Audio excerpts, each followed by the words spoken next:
Kung ikaw ay naghahanap ng makakausap, Heartline. kung ikaw ay nangangailangan ng isang kaibigan, Heartline. daluyan ng iyong damdamin at daluyan ng iyong bawat saloobin. Heartline. Kung saan pinapakinggan ang iyong nararamdaman.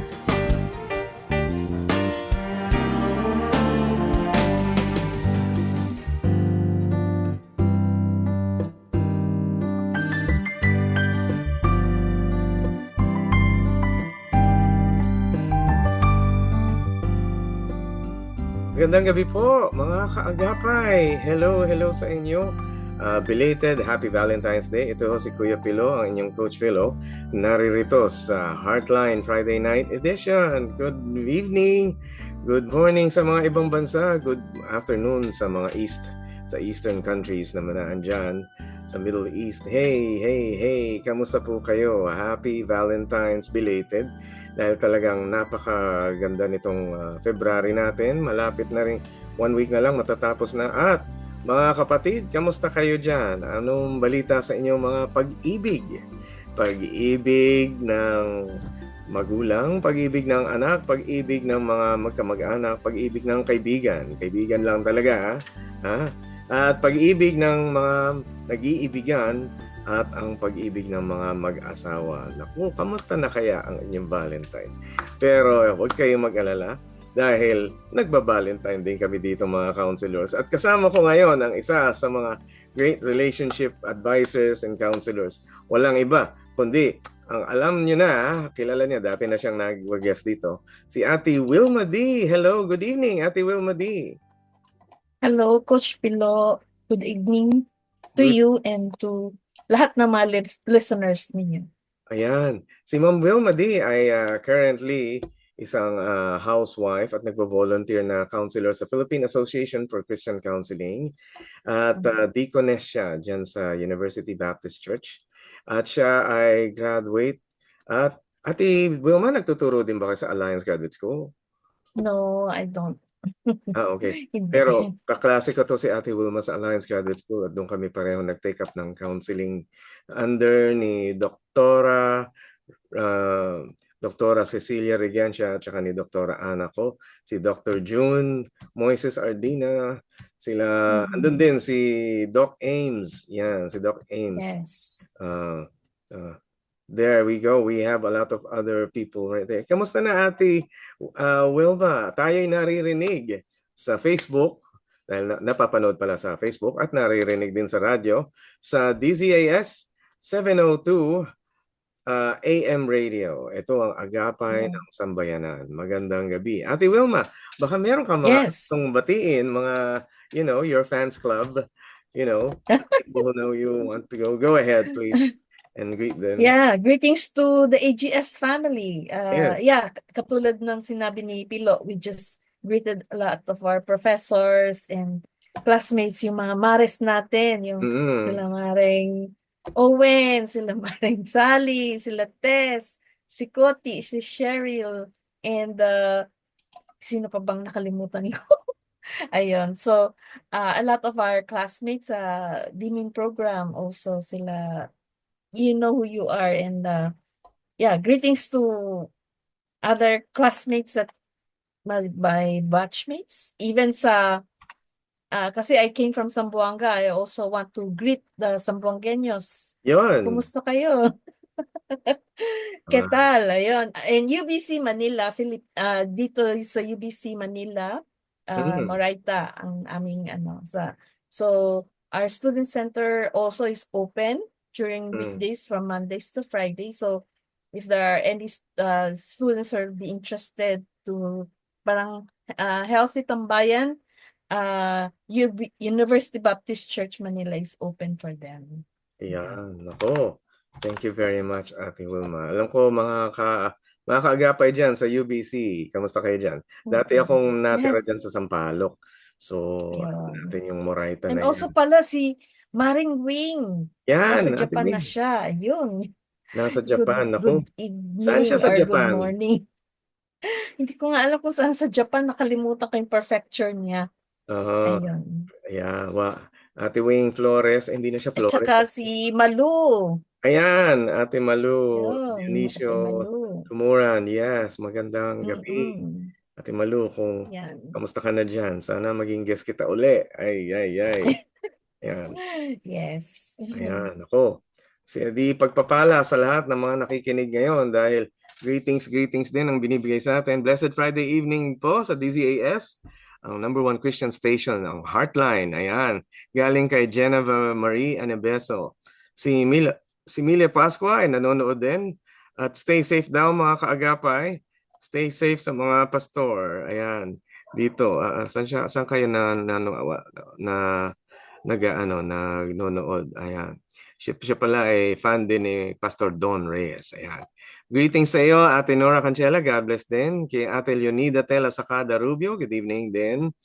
Good night din kay Andrea Taginod. Thank you. Lily Villarico. Si Rosalinda Buyko. Magandang gabi din sa inyo. At syempre, sa mga taong na nakikinig sa atin at nag-like ng ating program, thank you very much for being right there.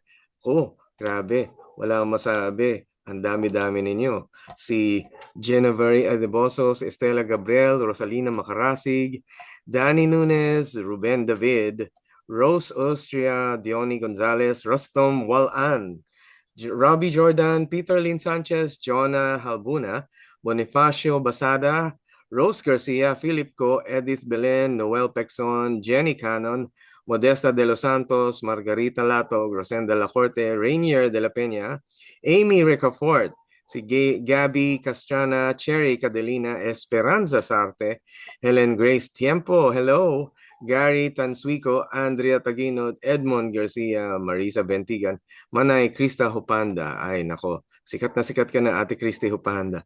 Juan Maris Selga, Mary Villarosa Medrano, Nora Cancela, Gloria Lalik de Mayuga, si Malu Saros, Cristina Dancel, Rosalinda Boyco, Leonida Sacada Rubio, Lily Villarico, Donna Aliv, si Odneds, si Dindo Selagana, Eliza Caliboso, and si Lita Gabronino. Nako, marami pang magigreet. Nako, ang dami-dami na kaagad na andyan na makikinig sa atin. Salamat sa inyo. Meron pang mga dagdag mamaya, pero simulan na natin, Ate Wilma, ang mga questions. Are you ready? Okay, sure. Ako, heto na. Ready. Speaking of relationships, ito'y tungkol naman dun sa ating mga kabigan na nasa abroad. Okay? At ito ay isang OFW. Sabi niya, I'm OFW for 18 years. Masasabi ko kahit paano may bahay, may sasakyan at soon matatapos ko na hulugan ang mga konting lupa. By the way, single mother po for dalawa, pero malalaki na sila at tapos na sila mag-aral. Yung isa ay may work na at may family na yung isa. Yung isa wala pa. 47 years old na ako pero feel ko pagod na ako dahil sa stress sa work. Almost 24/7 work ko. Buhay ko, puro trabaho, wala masyado kaibigan. Kasi mas gusto ko po ang pagpahinga at naandun lang ako sa room ko lang. Gusto ko po na sana umuwi for good pero na-anxious po ako. Please help me po.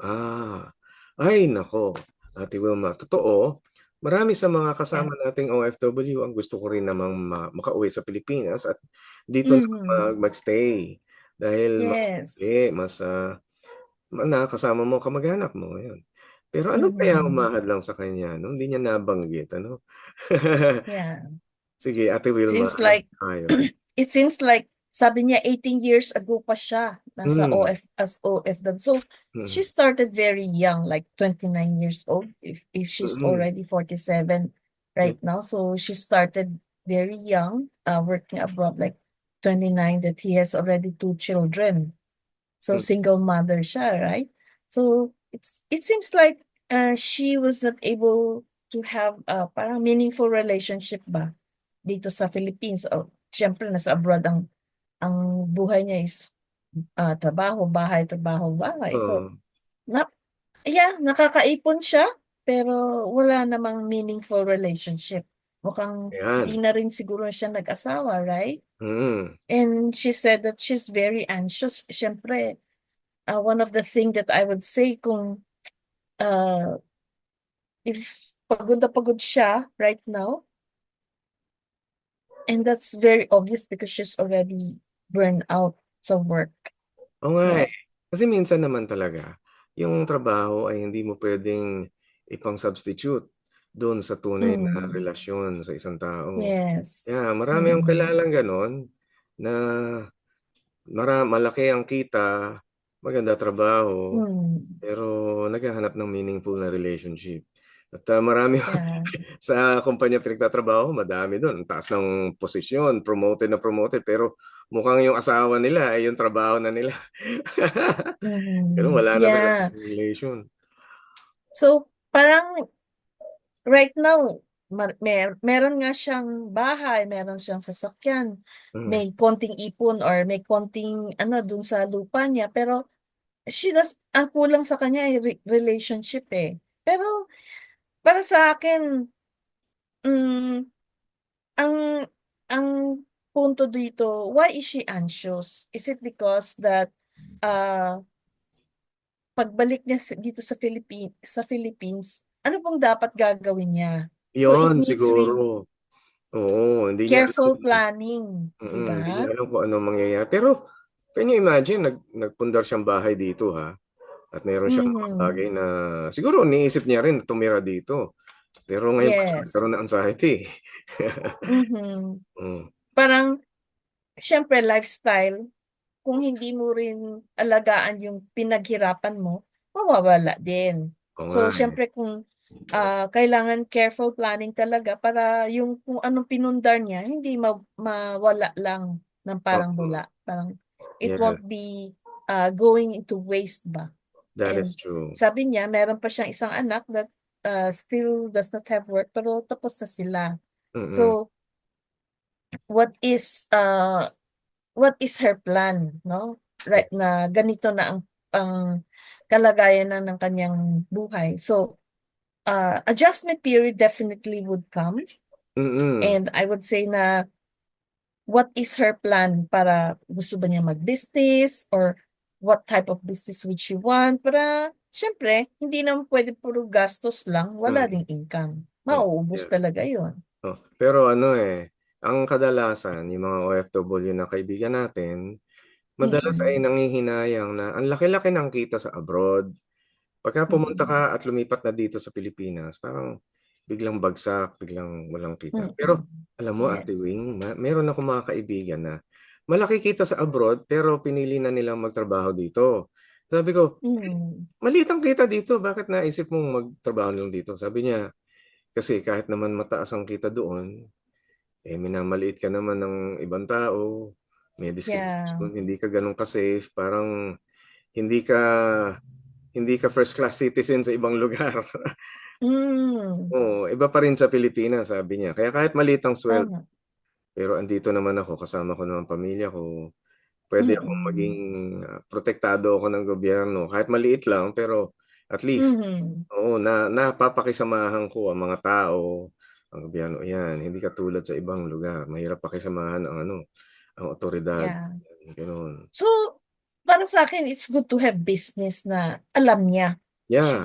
She has to learn from ano bang skill sets niya meron. Kasi siyempre, hindi ka naman po pwedeng maggawa ng business or do Mm, business pag wala ka talagang sa sariling mm, kakayanan or you really have to depend on yung sariling sikap, di ba? mm, Kahit na yeah. alisan ka ng mga tao, you know how to start again. Oo. Not not unlike na sige, pa-manage mo lang yung business sa iba, ay talagang wala yun. Mm. So you really have to manage your own. Siguro Ate Wilma, ang naisip ko, kasi ayaw na niya ma-stress siguro. Siguro gusto na niya Hmm. mag-retire. Pero nahihirapan siya mag-isip ng retirement kung sa Pilipinas siya magre-retire. Parang marami talaga mga benefits ang hindi niya makukuha dito. Like for example, kung nasa abroad ka, kung sa Australia, Mm. kapag retired Mm. ka, covered yung medicine mo, covered yung pang-grocery Mm. mo, covered ang madami. Yeah. Pagka ka naman nasa US, meron kang health benefits, kahit matanda ka na, meron ka ng retirement. Health benefits, meron kang mga discounts. Dito naman mga discounts, senior citizen, mga ganun.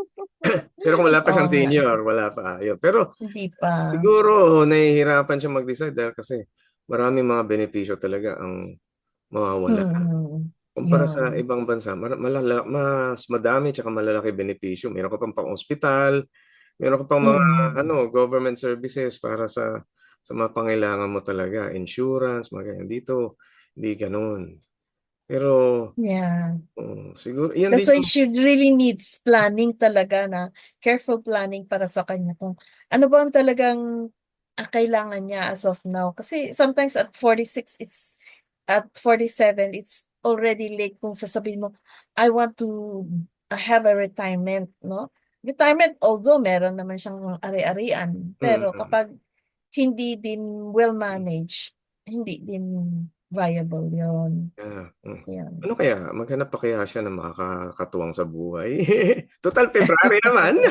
It's her decision. It's her decision. Pero syempre, ang daming pila-pila yan. Kasi she already may sasakyan na siya, may bahay na, may lupa pa. O, Oo. tapos yung mga anak malalaki na. So, Mm. pero parang, I don't know kung kung titibok pa bang puso niya. O, di Oo, ba? yan. Yun naman ang importante. Sana tumibok ang puso mo. Labi-dabi. Ayun. Kasi At merong, sana tamang lalaking mapupunta yan. sa kanya kaya kailangan pinapanalangin 'yan.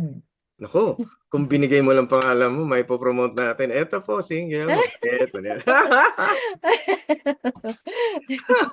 Puwede. Yan. Well, Daming dami niyan ano, mag-a-apply. ayan, marami mag-apply. Pero, kilatis ng mabuti. Yan, kung kailangan nyo ng Mm. counseling, syempre, puntahan nyo si Ate Wilma. Ayan. Aba. Paano kumilatis ng tamang lalaki? Yan. Yan. Ganyan, ganyan. Mahirap 'yan kasi it's a personal choice, Yan. 'yan. Ay, eto. Speaking of relationship, eto yung ating Mm. second listener at patungkol sa Yeah. relationship niya. Eto, pakinggan natin. Ang sabi niya, mag-aas lang ako ng mga tips kung paano maayos uli ang relationship namin ng mag-asawa. 1 taon pa lang po kami kasal at yung husband ko po Mm. ay nag-cheat. In turn, Mhm. sa sobrang galit ko po, nag-cheat din po ako. Ano ba to? Opo, alam ko po mali po yun. Oo nga, mali nga. Pero gusto ko po mag-move forward kami as married couple. Mm. 1 year, nag-cheat siya, nag-cheat ka rin. Ay, naku, gantihan ng cheat. Ano ba yan? Anong tawag doon? Cheat ganti. Oo. Cheat o Yeah. ano? So, it's a ano 'no, infidelity. The issue of infidelity is one of the difficult subject to Mm, uh yung i-solve ba, mm. 'no? Ito yung Kasi mga revenge cheating to. Grabe naman. Bakit yes, ganun? oo. Bakit At saka ganun? meron tayong mga ano 'di ba kaisipan na, oh siguro hindi sila masaya Oh. kaya nag-cheat yung relationship, nag-cheat yung isa, 'di ba? Gano'n naman talaga eh. Minsan sa mag-asawa talaga namang hindi magiging masaya. Alam naman lahat puro masaya. Aba, may mga time talaga magkakaproblema kayo. Tanggap na natin 'yun, 'di ba? Ay, ba't parang walang nagre-raise ng hand, parang walang mag-a-agree. Nakakagapay, ano ba talaga? Oh, 'di ba sa isang relasyon, normal yung magkaroon ng hindi pagkakaunawaan, pero dapat pang gumawa ng mali. Naku, yan tayo eh. Parang one of the difficult subject to tackle is infidelity talaga kasi Ayan. it's really hard to settle those things, no?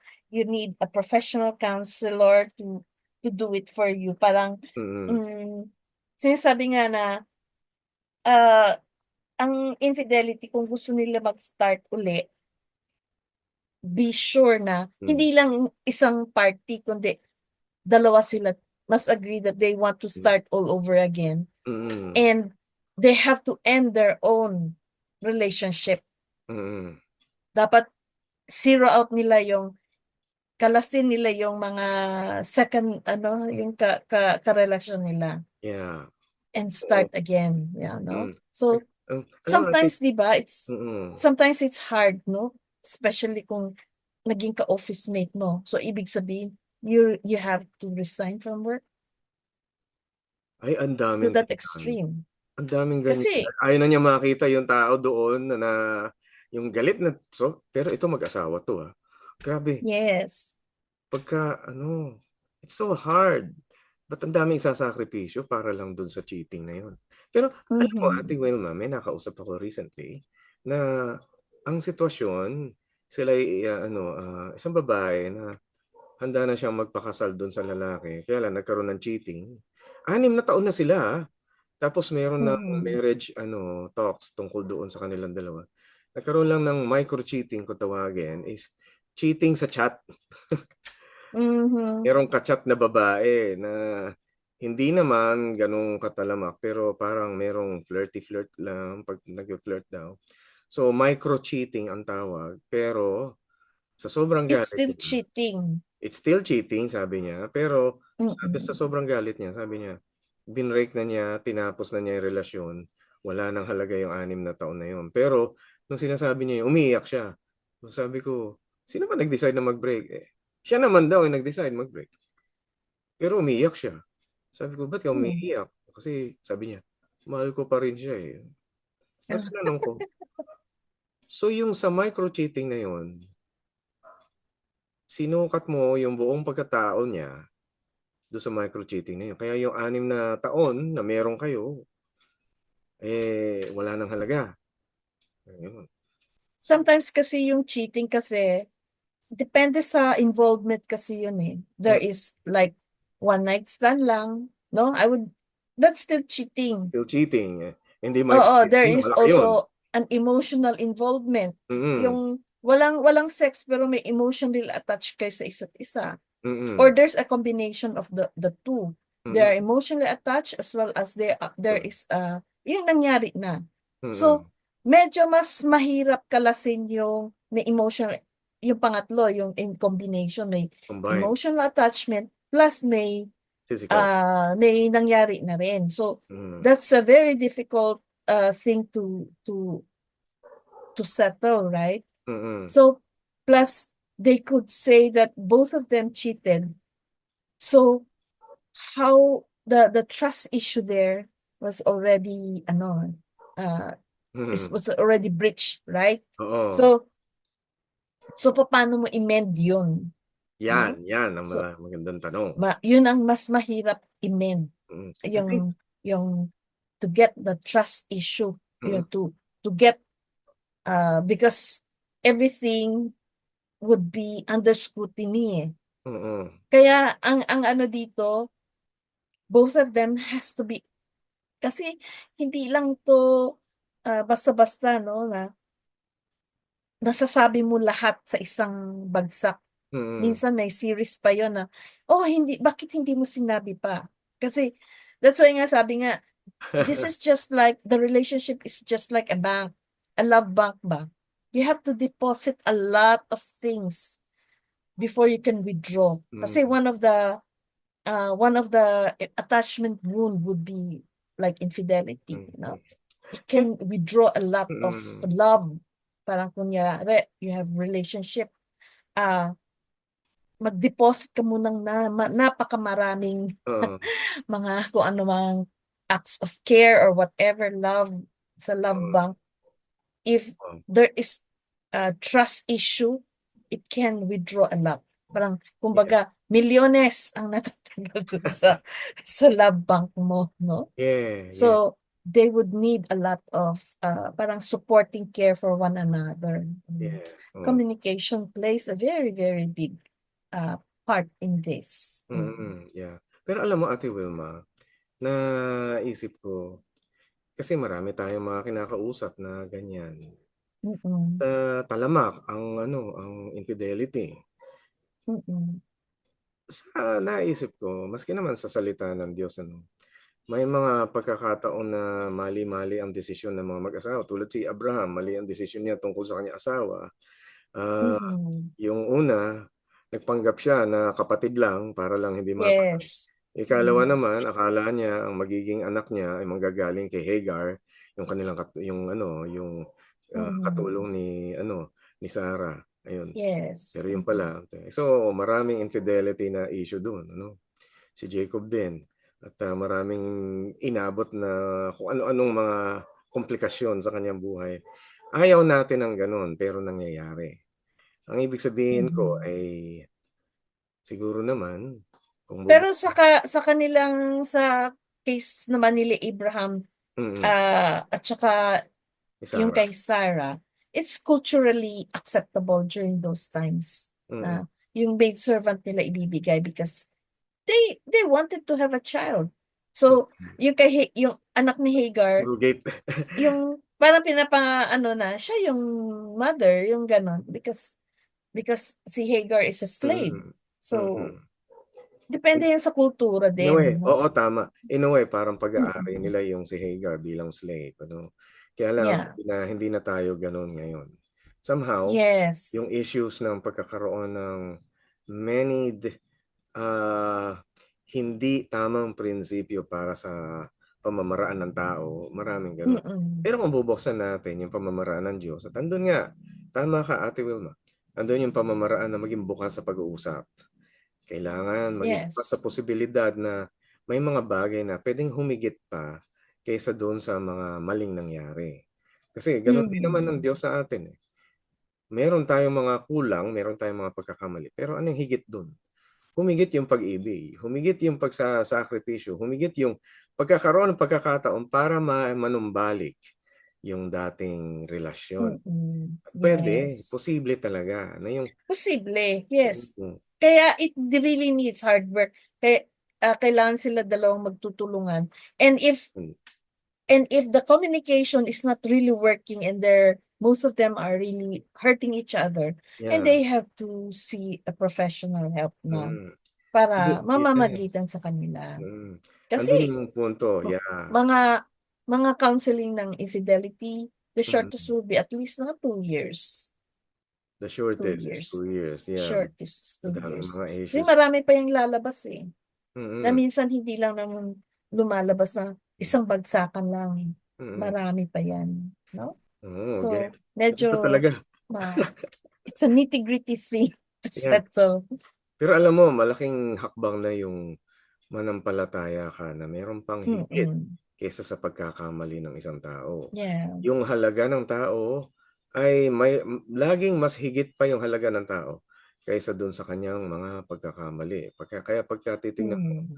may pagkakataon talaga na pwede kayong magkabati muli. Ayan, merong paraan. Yeah. Pero puntahan nyo ang inyong pinakamalapit na Christian counselor patungkol dito. And then, Yes. Mm. maipakita yan. Ako, magturo nga tayo minsan, Ate Wilma, ng mga ganitong guidelines dahil ang daming nangangailangan para paano ma-mend yung relationship ng mga Yes, asawa, right. no? Especially when it comes to attachment wounds. All Yeah. of us has that kind. Like lalo na mga like one is infidelity, Oo. another is substance abuse and all Mm. those things. Anything that like not only substance abuse kundi mga behavioral abuse, mga uh, violence at home and all those stuff Oo. that would cause the rift of yung mag-asawa sa bahay. Mm. Yes, Ayan. yes. Absolutely. Ayan. Sa Well, maraming maraming aspect etong dapat na i-get over with and the most yes. important is the trust issue. Ayan. Naku, sa mga kaagapay natin nakikinig, naku, kayo na mga mag-asawa diyan, kamusta kayo? At siyempre babatiin ko Mm. yung mga mag-asawang nasa abroad, ang ating mga kaibigan na nakikinig din, si Kuya Ferdy and Adi Carlene Rolyoda, tsaka si Kuya Ferdy Katabay. Ayan sila, mag-asawa, si Mr. and Mrs. Katabay. Kasama ang kanilang anak, si Ian and Earl. Hello, hello. Kamusta kayo dyan sa New York? Kuya Monde Bernal, si Shanine Bernal, tsaka Isabel, ang kanilang anak. Ayan. Hello, hello. Kay Cecilia Beron, tsaka si Alfred Beron. Hello, kamusta kayo? Diyan, nasa Hong Kong ngayon, ang kanyang mga anak na narito sa Pilipinas. Si Reynald Kempis and si Tina Kempis sa Canada. Ayan, nako, kamusta po kayo? Si Ate Citadel Guron, tsaka si Antoine Guron. Pati ang cute na cute nilang mga anak na mga mistiso. Diyan sa Mhm. Turkey naman. Nako, ang dami nyo. Sila Dr. Arnie Bersenio, ang kasama niya si Sarah Bersenio at ang kanang anak. Magandang umaga sa inyo diyan sa New York. At sa California, Ate Claire Cartel at ang iyong hubby Labi-Dabi na husband. Ayan. Hindi ko alam kung ano pangalan niya eh. Diyan sa California din. Pastor Tito Falguera, diyan sa US. And si Caroline and sino nga ba to? Caroline and naku, nakalimutan ko yung bago niyang asawa. Anyway, Caroline, alam mo na kung sino ka. Happy listening sa inyong lahat ng mga mag-asawa dyan. Okay. Nako, usapang mag-asawa dahil February, tuloy pa rin ang pag-ibig. Meron tayong isa pang tanong dito mula sa ating third listener. Sabi niya ito. Yan. Si husband po ay may pinapaaral po na isang kapatid. At okay lang naman po yun sa akin. Ang problema ko po is, hindi niya po pinapahawak sa akin yung sahod niya or yung ATM niya. Pati na din yung payslip. Maski yung social media account ay hindi rin niya binibigay. Never din ako nangingialam ng cellphone niya dahil ayaw niya po. Nagbibigay lang po siya sa akin ng 1 to 2K kada buwan para po sa needs ni baby. Naintindihan ko naman po dahil sabi niya may loan daw siya sa kanya. Yun lang. Yung kaya niya lang maibigay. So 2,000, 1 to 2,000 lang kasya niyang ibigay. Sa akin, okay lang since kumikita rin naman ako. Pero minsan, nakakapagod na. Yung tipong hindi ko ma-feel na mag-asawa kami. Kumakapit na lang po ako para sa anak namin. Ano po dapat kong gawin? Naku, usapang pera. Yan. Tatanong kita, Ate Wilma, sa Yes. mag-asawa ba, dapat ba talagang ihabilin ng buong buo ng asawang lalaki ang kanyang pera? Pero no right or wrong no right or wrong answer. Walang pressure. Kasi sa akin, Mm. may iba eh. Sige, go. Tingin mo, Ate Wilma. Para sa akin hindi naman kailangan ientrega, no? Mm, Nasa pag-uusap ng mag-asawa 'yan. mm, Whether ientrega ba niya yung kanyang sahod, payslip, ATM, whatever na yung sahod, no, na mm, buwan-buwan. There is no hard and fast rule about it. mm, Pero nakagawian kasi nating Pilipino na ganyan ang pag ano na the payslip must be on the side of the woman. Pero para sa akin hindi. oo, Kung sino ang mas magaling humawak ng pera, siya yung nasa sa kanya. nasa Pero supervision.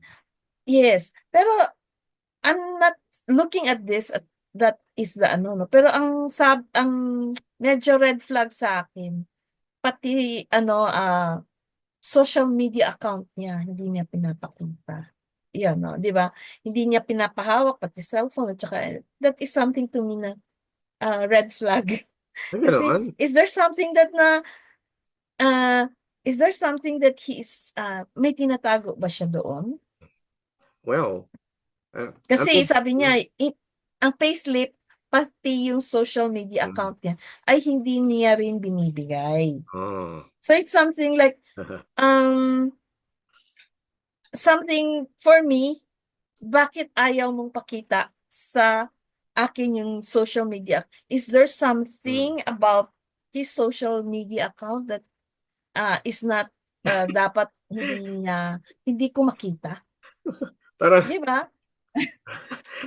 Parang if I were in the side of the woman, no? oh, That is something that is another transparency, ano. mm.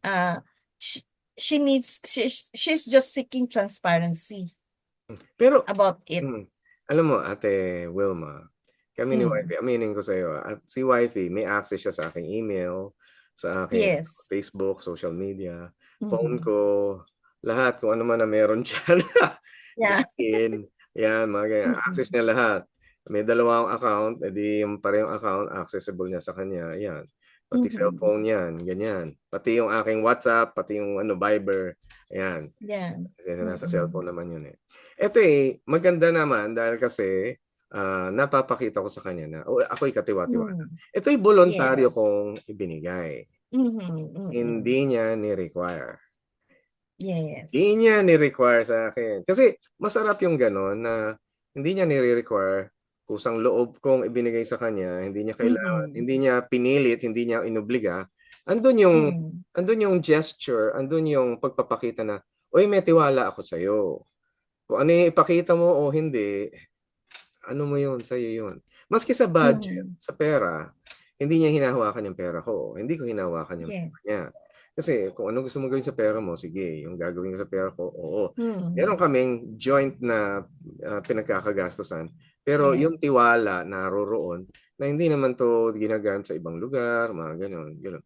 Yeah, may Mm. mga pagkakataon na minsan nag-aaway kami kung ano yung dapat i-prioritize do'n sa aming mga Mhm. ginagastos. Mm. Minsan nagkakaroon ng, ah, Yeah. unfair feeling na, "Uy, bakit yan Mm. yung priority mo? Eto yung priority dapat." Ngayon minsan magtatalo kayo kung ano yung dapat mas Mm. importante. Pero at the very end of the day, kanya-kanya pa rin kami ng nagbibigay ng kung ano yung accountability natin do'n sa aming kanya-kanyang pera. Mm. Pero nandun din yung punto na nagbibigay din siya minsan sa'kin, nagbibigay din ako sa kanya para ba nagkakatulungan dahil isa ring expression Yeah. ng pagmamahal at concern do'n sa iyong asawa, yung Mm. inaabutan mo siya. So, okey din ako tingin ko okey naman 'tong ginagawa ng husband niya. Kaya lang, Ate Wilma, mahirap kung inoobligahan talaga yung lalaki na Yes, correct. kasi parang suspecha kaagad, eh.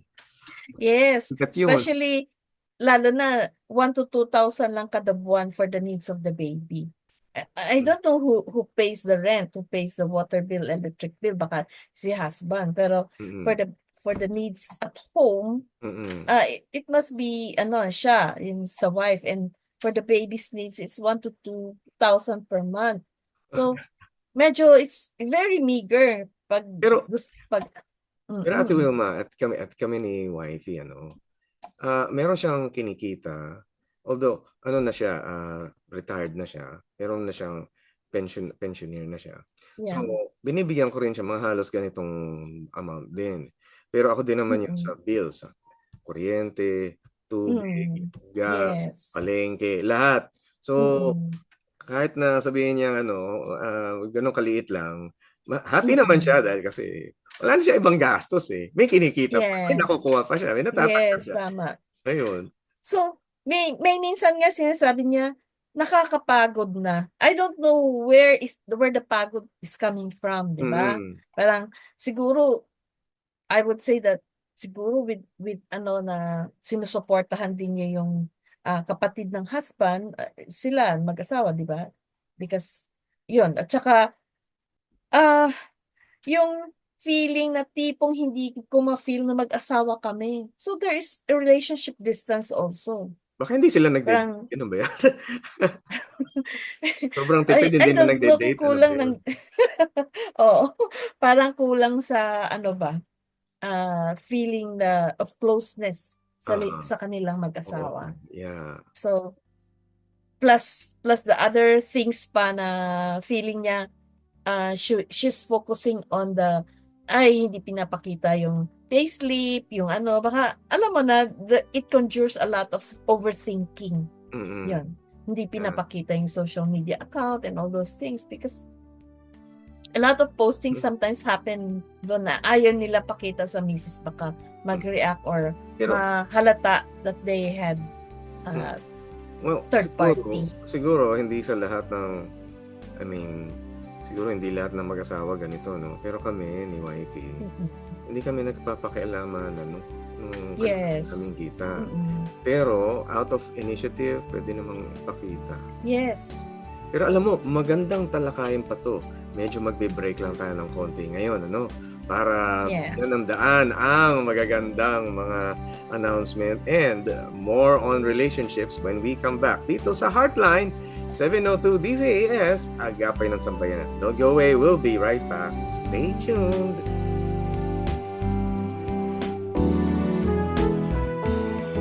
Heartline, kung saan pinapakinggan ang iyong nararamdaman.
Dear Nanay at Tatay, kamusta na po kayo dyan sa Pinas?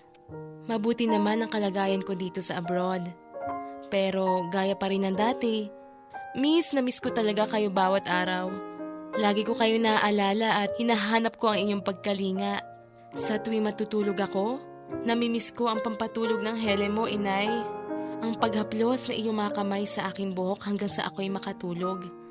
Sa tuwing may malakas naman na bagyo rito, namimiss ko ang malalakas na braso ni Itay at ang paniniguro niya na ligtas ako at walang mangyayaring masama sa akin. Kamusta po sina ate at kuya? Sobrang namimiss ko na rin po sila. Sa tuwing nahaharap po ako sa mahirap na trabaho rito, namimiss ko ang walang sawang pag-alalay at pagtuturo sa akin ni ate. Naalala ko tuloy ang mga tulong niya sa mga assignment ko sa eskwela noong mga bata pa kami. Sa tuwing mag-isa naman ako, namimiss ko yung pagiging protective ni kuya. Naaalala ko tuloy ang pagtatanggol niya sa akin sa tuwing may nangaaway sa akin nung bata pa kami. Ngayong malayo po ako sa inyo, mas lalo ko pong nadarama kung gaano kahalaga ang init at aruga ng ating tahanan. Walang katumbas at walang katulad na pagkalinga. Iba pa rin po talaga ang pagmamahal ng isang pamilya. Nagmamahal ang inyong bunso.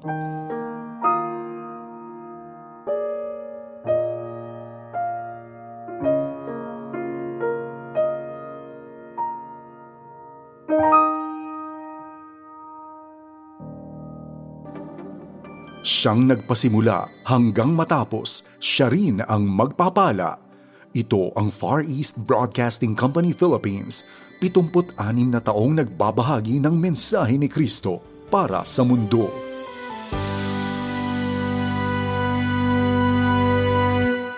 Heartline, kung saan pinapakinggan ang iyong nararamdaman.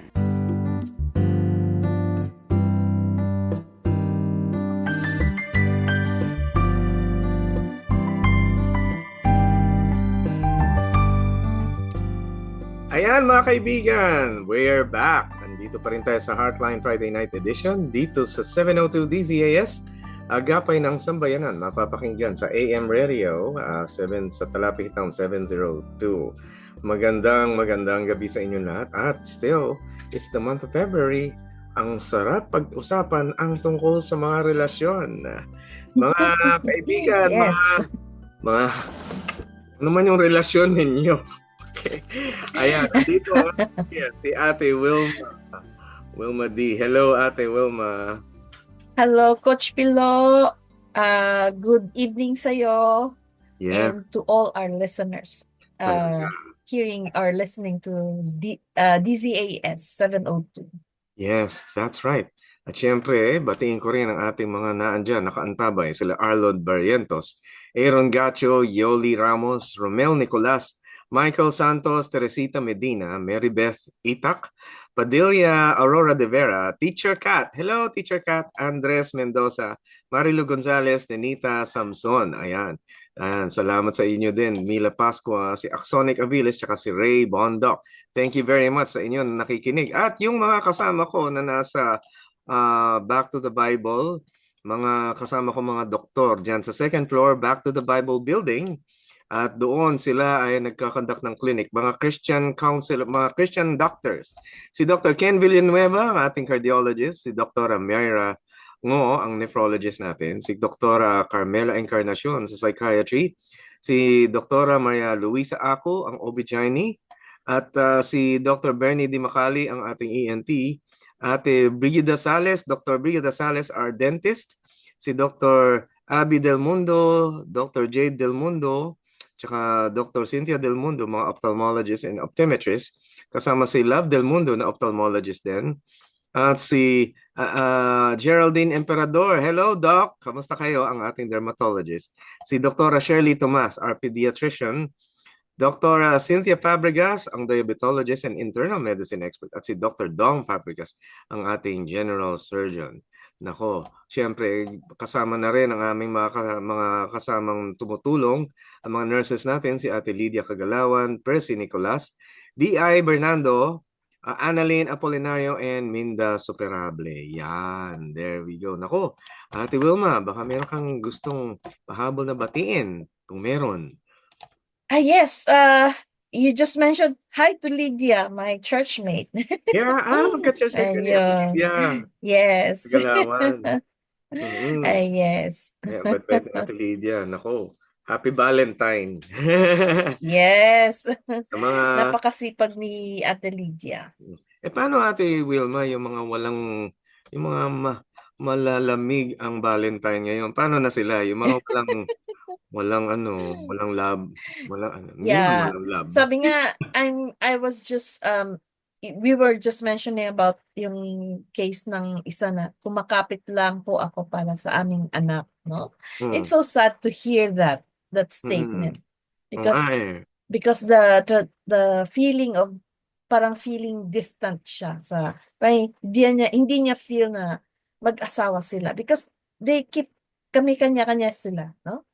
Because itong lack of transparency in relationship, which means that they lack openness, they lack that honesty between partners or between husband and wife, where parang one or both parang are not fully sharing their thoughts, their feelings, actions, or more importantly, information that leads to mistrust. Minsan hindi parang kusa ng like social media account, parang she's really curious on ba ang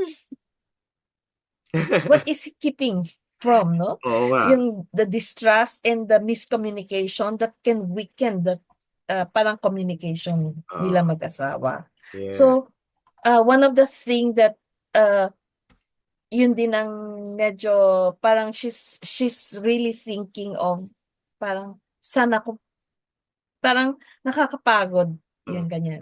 Because probably because of that, maraming umiikot sa isip. Sa isip. No? Pero baka naman sa isip lang talaga yun. Kasi tingnan mo, hindi lang naman sa pera, hindi lang naman sa mga cellphone. Dati nga walang Facebook.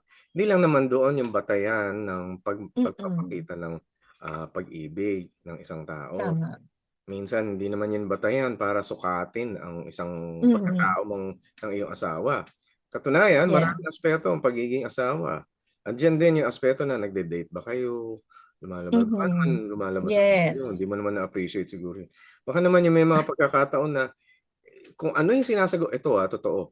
Yung mga lalaki, maraming sinasagupa na problema sa opisina, kung saan sa lugar, kung saan siya mapunta. Maraming problemang sinasagupa yan at madalas hindi na niya sasabihin sa inyo. Tama Kasi din. pinoprotektahan niya kayo, ayaw niyang ikaw ang mag-isip, mag-alala tungkol doon.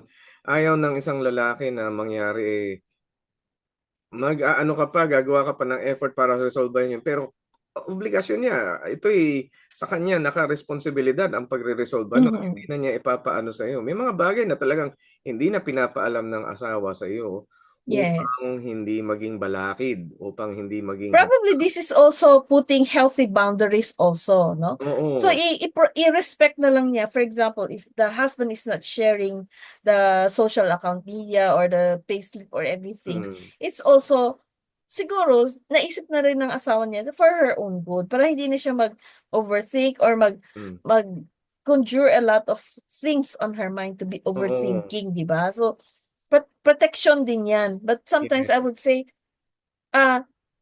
siguro iba din yung who is your personal self or parang private self at saka public self.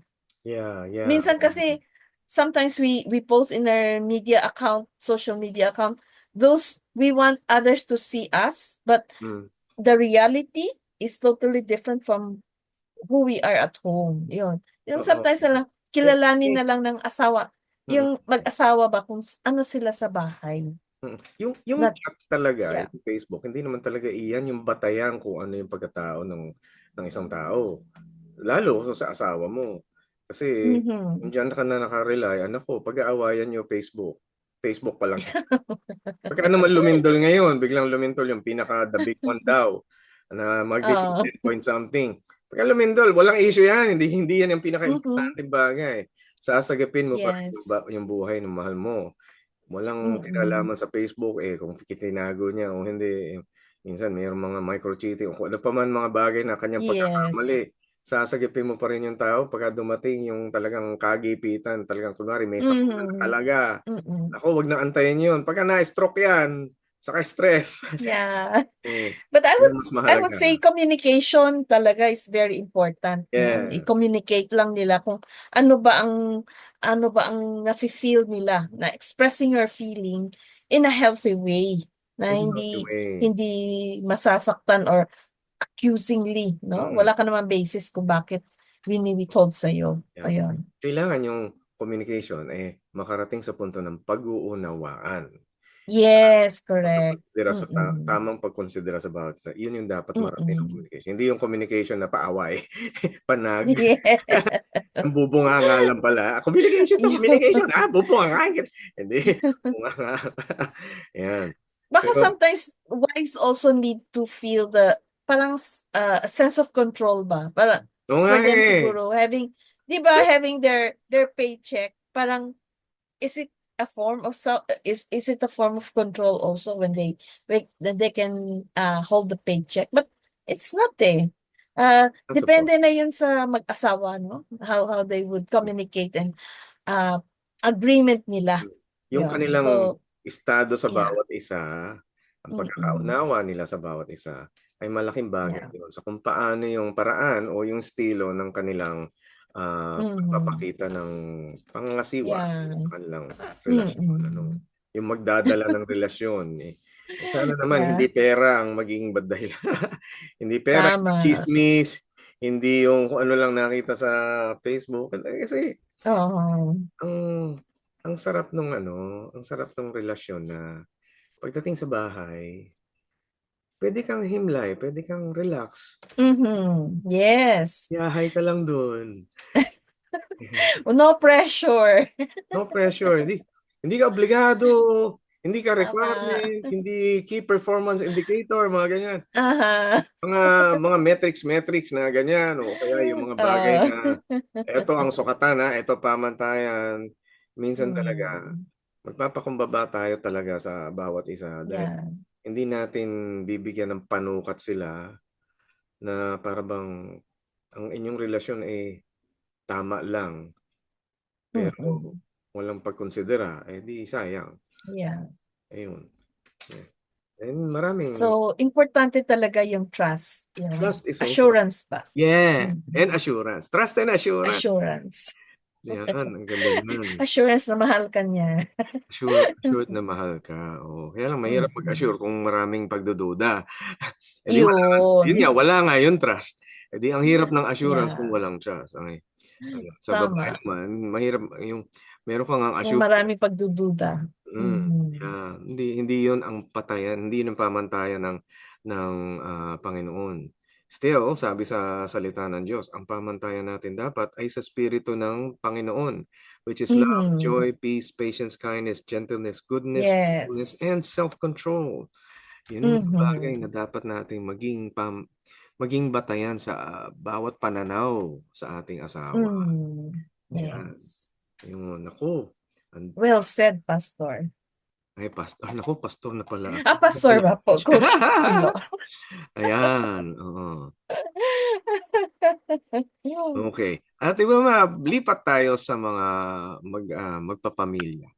Ito ang tanong ng Sige. ating isang listener. Sabi niya, ang problema ko po ay yung sa parents ko po. Since 2021 ay nagstay na kami sa bahay ng parents ko dahil ibinenta po namin ang house namin noong pandemic. Maganda po naman yung pakikitungo ng magulang ko sa husband ko. Pero nung nagkaanak na po kami noong 2024, bigla pong naging bastos na po sila sa kanya. Parang Mm. baliktad yata. Alam ko yung mga lola gustong-gusto na merong apo. Na marami po silang negative na sinasabi sa husband ko.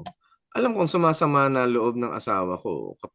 Kapag naman po nagpapaalam kaming bumukod, ayaw rin naman nila dahil gusto nilang laging kasama ang anak ko, yung Mm. apo. Ano po? Ibig sabihin the yung mag-asawa sold their house, Mm. then probably they stayed in the house of yung sa girl. Oo. Tapos siguro, Hindi 2024 hindi niya sinabi kung ano, how pero many yeah. years? Oo, How many years ah, na sila, di ba? 3 years, so more or 3 years less? na, yeah, po Three, 2024 three na to ngayon. point, Mm, 3.5 years to 4? probably, yeah. Mhm. Mhm. Oo. So, para ang nangyayari dito, mukhang na gustong-gusto pala ng nanay o nung magulang ang Mhm. kanilang Ang apo, apo. ang apo. Yes. At pumupunta na yata sa ganitong sitwasyon kung saan ayaw nila yung pagpapalaki ng apo. Ayaw nila yung paraan ng asawa kung paano palakihin o paano i-treat yung apo. Parang, ano ba yan? Ayun. Unang anak Ah, siguro nila to, no? sa tingin ko, ah, mahirap din sa mag-asawa to grow in that kind of atmosphere, no? Yes.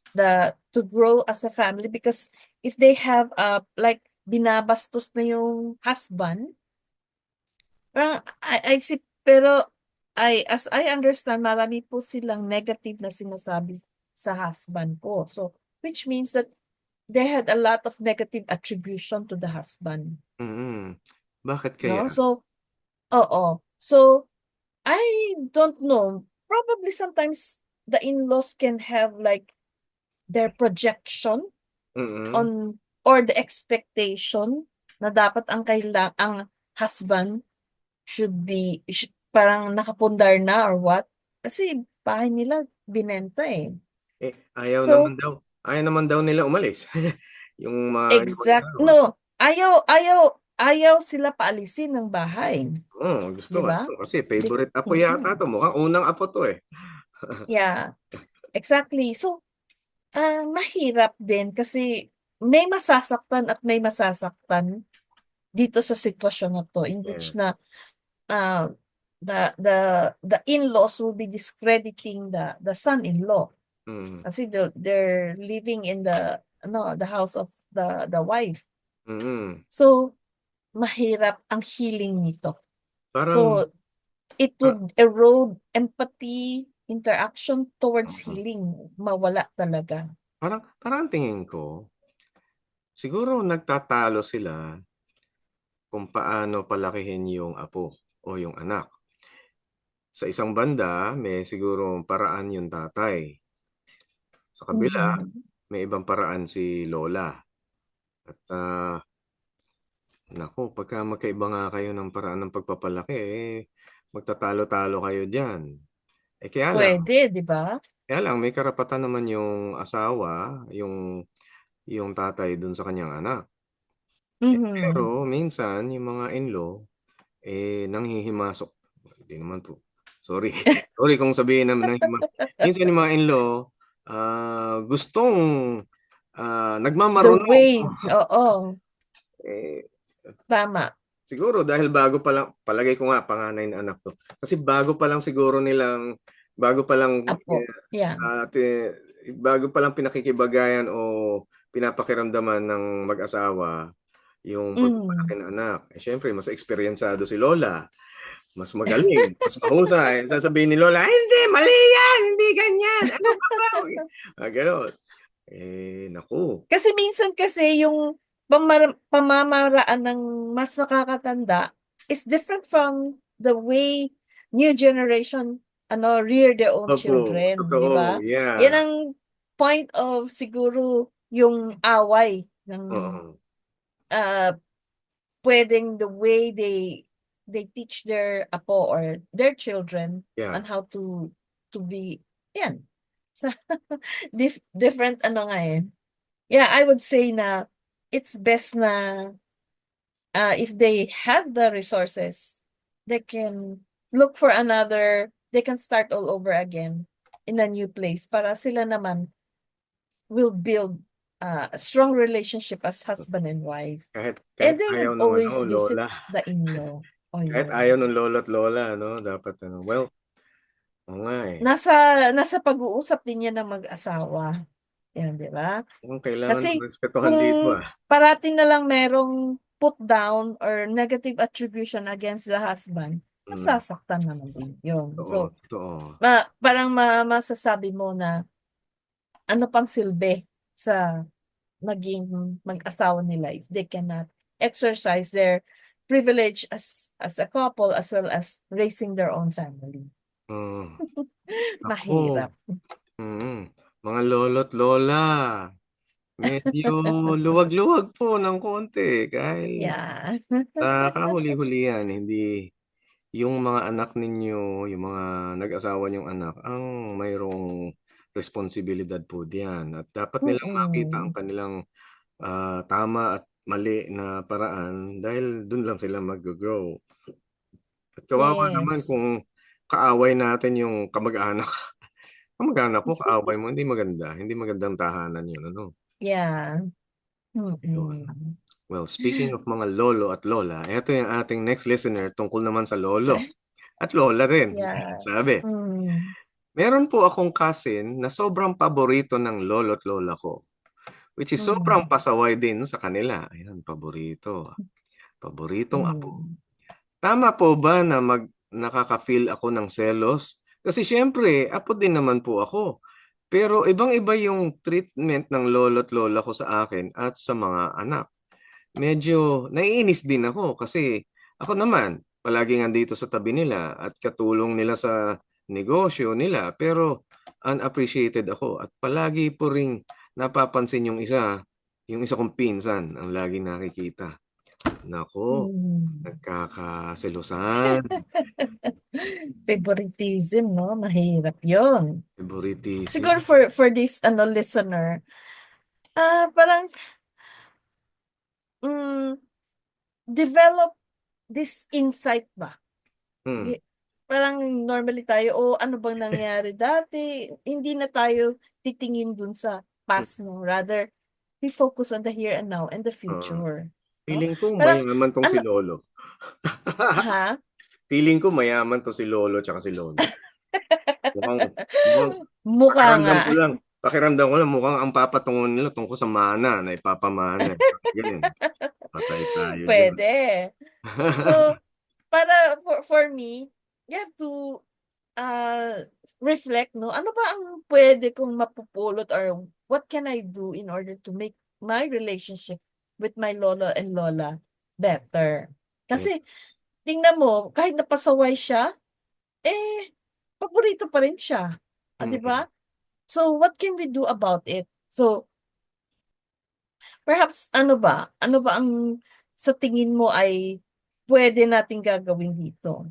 Probably, I would say na, siguro itong pinsan na tong paborito, huling-huling yung mga kiliti ng lola at lola.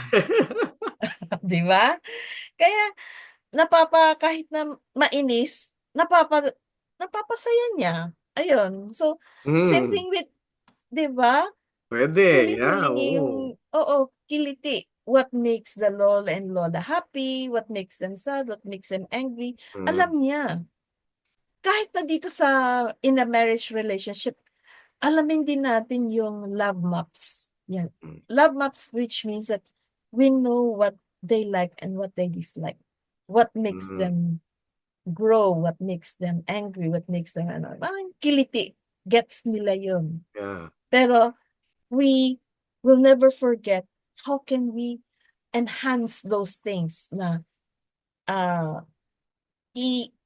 we also show our gratitude towards him. Kasi itong sabi niya, naiinis siya kahit na palagi siyang nasa tabi nila, feeling niya unappreciated siya. No? And and I feel very sorry for her because she shouldn't, I would not say that she shouldn't. No? Parang siguro baguhin niya yung mindset niya that she is not appreciated. No? Palagay ko appreciated siya. Kailangan siya eh. Oo. Kakailangan ka. Kasi mabibigyan ka negative thinking kasi nagko-cause ng negative negative behavior also, 'di ba? Kailangan siya. Napansin ko, parang nakikipagkompetensya yata. Parang may kompetensya sa Pwede. pinsan. Bakit gano'n? Puwede namang hindi. Mm. Kung talagang gumagawa ka lang naman ng kabutihan sa iyong lolo't lola, hindi issue Mm. 'yun kung sino yung paborito niya. May sukli o wala, Yes. kung gusto mong Mhm. tumulong sa isang tao, kung gusto mong bigyan ng, pagkalinga ang isang tao, Mm. suklian ka man o hindi, malaya ka dahil gano'n Yeah. tayo, gano'n yung genuine at sincere. Pero ito madalas Mm. ko nakikita, alam mo Ate Wilma, madalas ko makita yung ganito, yung nagkakainggitan dun sa mga mayayaman talaga, mga mayayaman lolo, lolo. Palagay Yung ko may mayaman mga lolo, ano, lola nito. yung may mga ano, Mga inheritance. may ipapamana, ayan, naku, dahil yan. Ayun.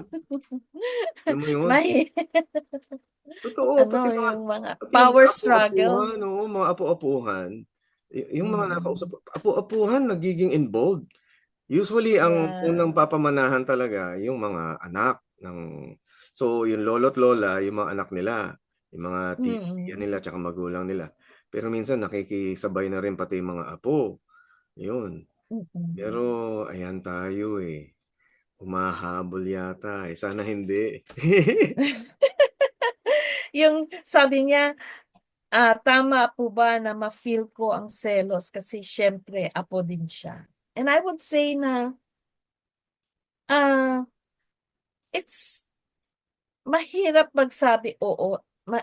Ayaw ko rin na i-invalidate yung emotions na yun na feeling unappreciated. Hmm, Pero if we dwell on the negative thinking, ganyan nga mafe-feel mo.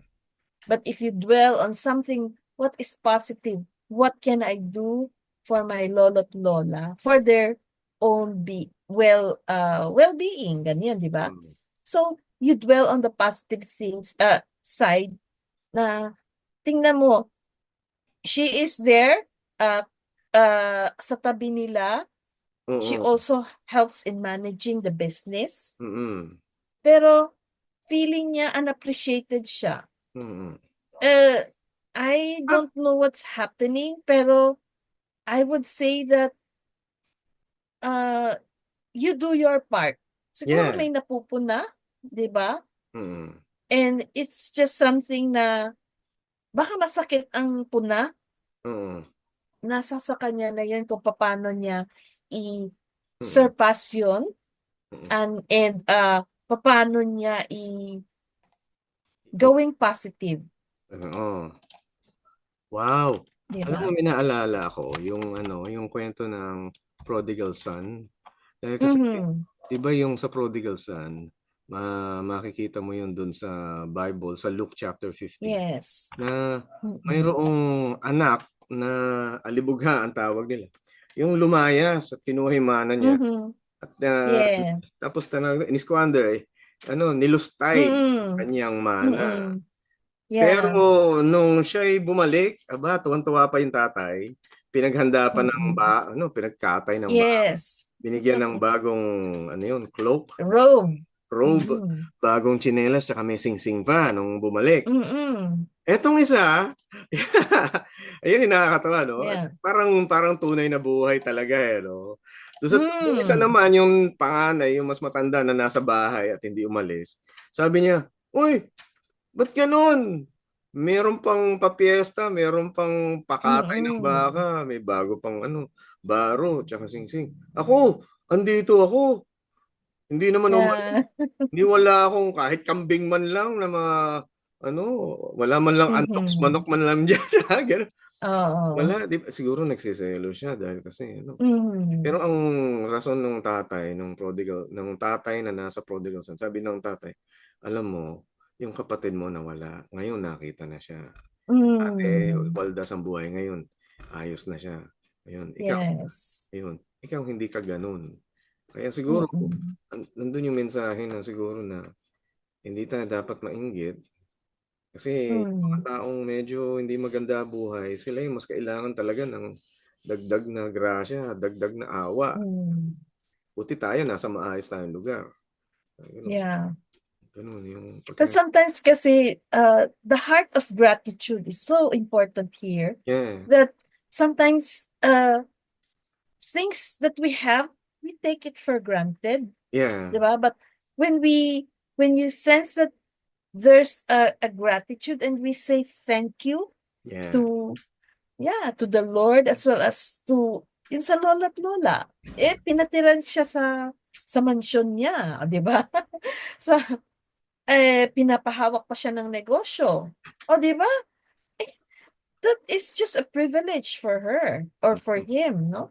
Parang we do not dwell on the negative things, but rather we dwell on the positive things. Sometimes that person feels unappreciated, but sometimes how are we kung how do we make our lola at lola feel also? It's how we let them feel.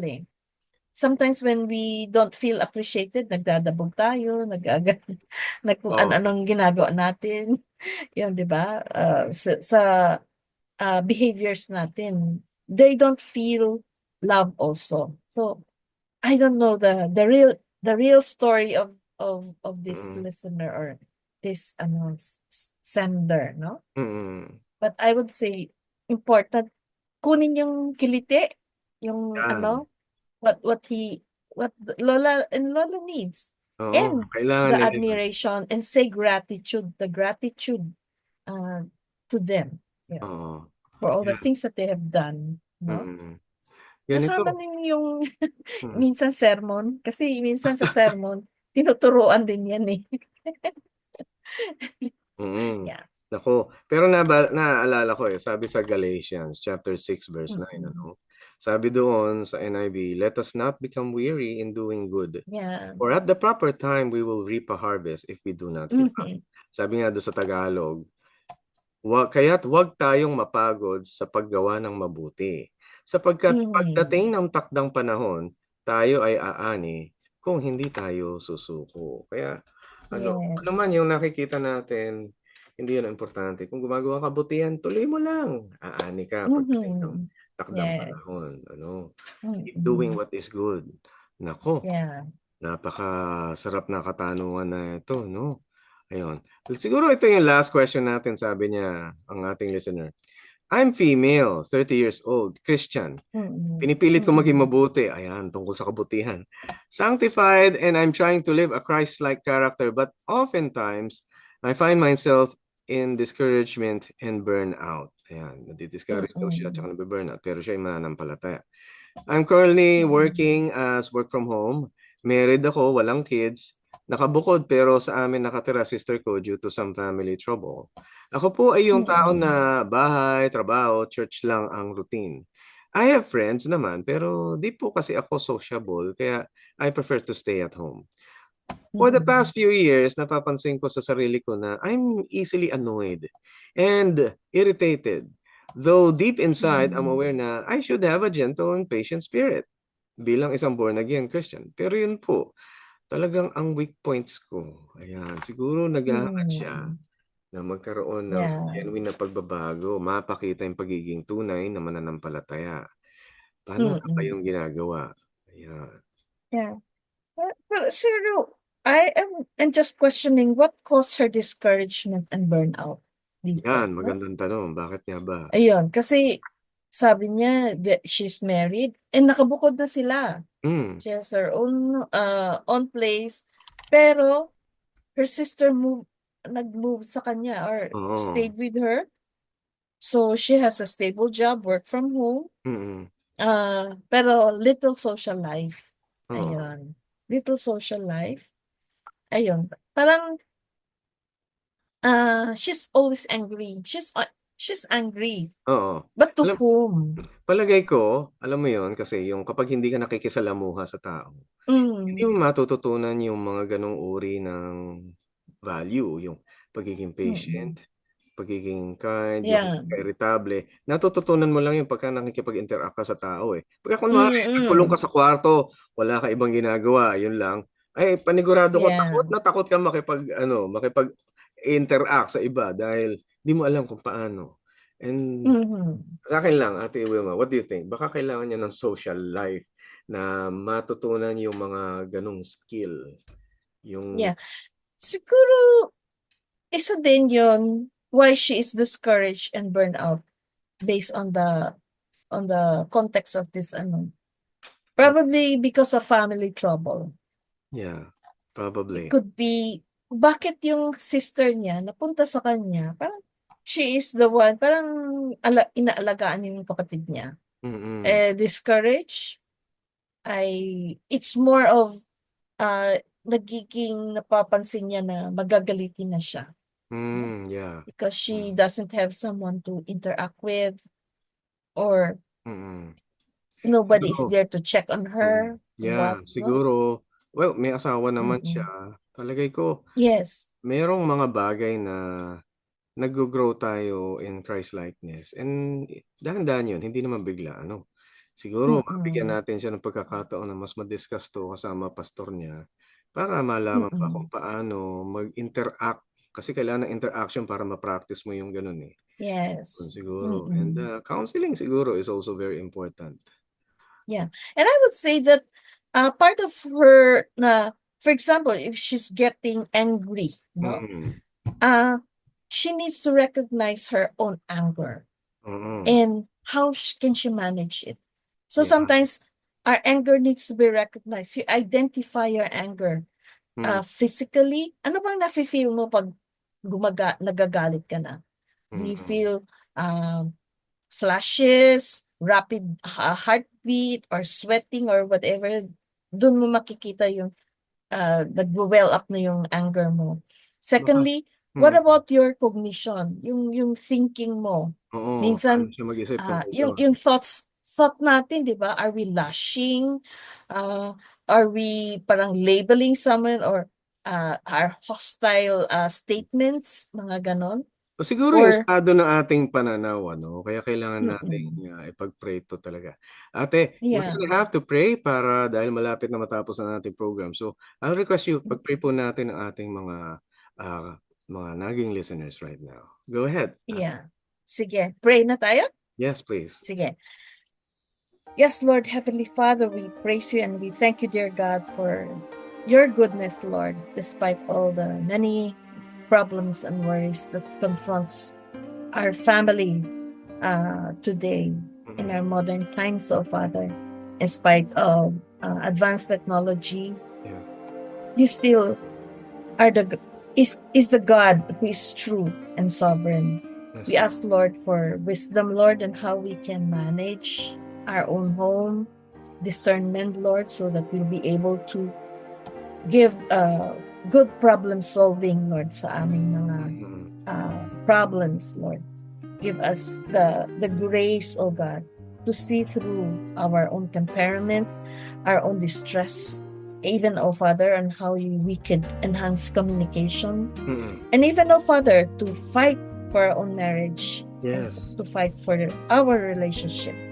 We ask, Lord, for insights, reflection, gratitude, Lord, and how we can enhance good relationship to our family members, to be always be forgiving also, Lord, although forgiveness, Lord, would come later as we heal. But we thank you, dear God, because you are the one, Lord, in the midst of all these things. We also even ask, Lord, on how we can we pray, Lord, for relationship that are nahihirapan. We ask, Lord, for healing and openness, Lord, in their communications. Lord, we just entrust to you all these things, Lord, into your hands. We are really short-sighted before your eyes, but you just give us wisdom on how we can be able to enhance relationship, especially talking about Love Month. Thank you, dear God, for your enabling, your strength, and the love that only comes from you, so that we'll be able to share it with one another. All these things we pray in Jesus' name. Amen. Amen. Thank you, Ate Wilma. Now, that was very inspiring.